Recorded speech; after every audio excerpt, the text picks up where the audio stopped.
pansit. Hindi ko na nabigyan yung ginisa. Yan, ginisa ko na yung sibuyas, kamatis, at sibuyas, patsal, bawang, pinsay. Pinari ko na yung baboy na halagang 150 sa kahipon. Yan, nilagyan ko yung hipon. Tapos may dalawang kasarang oyster sauce na po at ang kasarang toyo. May bitsi na rin ito. Yan. Saka melted na hipon at saka pork. Yan. Sunod ko naman dito yung mga gulay, repolyo, ay hindi, pansit bihon pala, wala pa, antok pa to, mga madalit na lutuin ko na, sundo yung gulay yung sila, ang almusal, sama na yung merienda dito, simple lang. Yan. Yung bihon, ibinabad ko na sa pinaglagaan ng ulo ng hipon at saka karning baboy. Yan. Haluin ko muna para lumambot.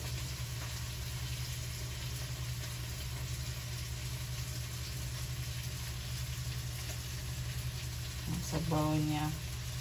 Anong pinakasabaw? Yan na ang pansit. Pinahalo ko na.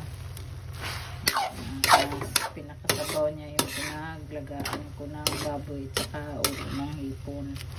Tapos saka po ilagay na yung gulay pagkaiga na wala nang ganong sabaw. Hindi ko binabasa ang pansit, talagang buo pa. Kaya hindi ko nabidyohan pag madali na. Magdalasin ko na. 5 na.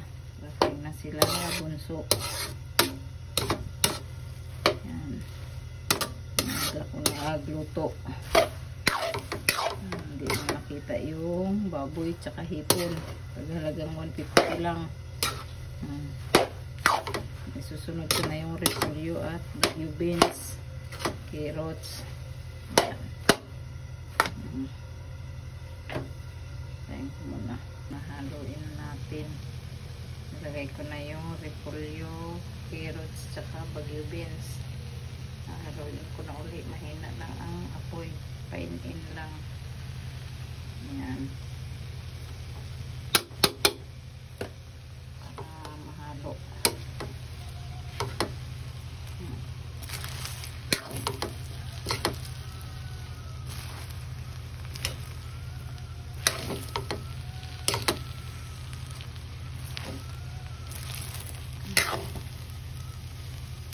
Ito na.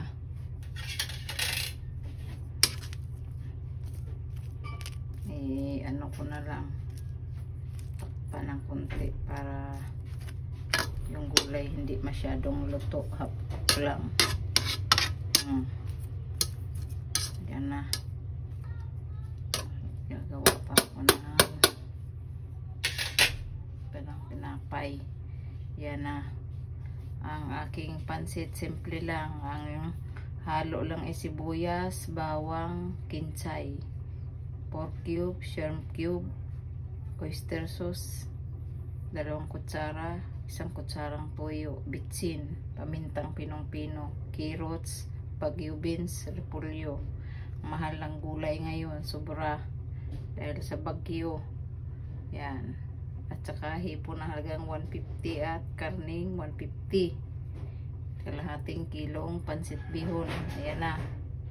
Ito na. Sa lahat ng aming shout out sa lahat ng aming subscriber saka viewer. Ayan.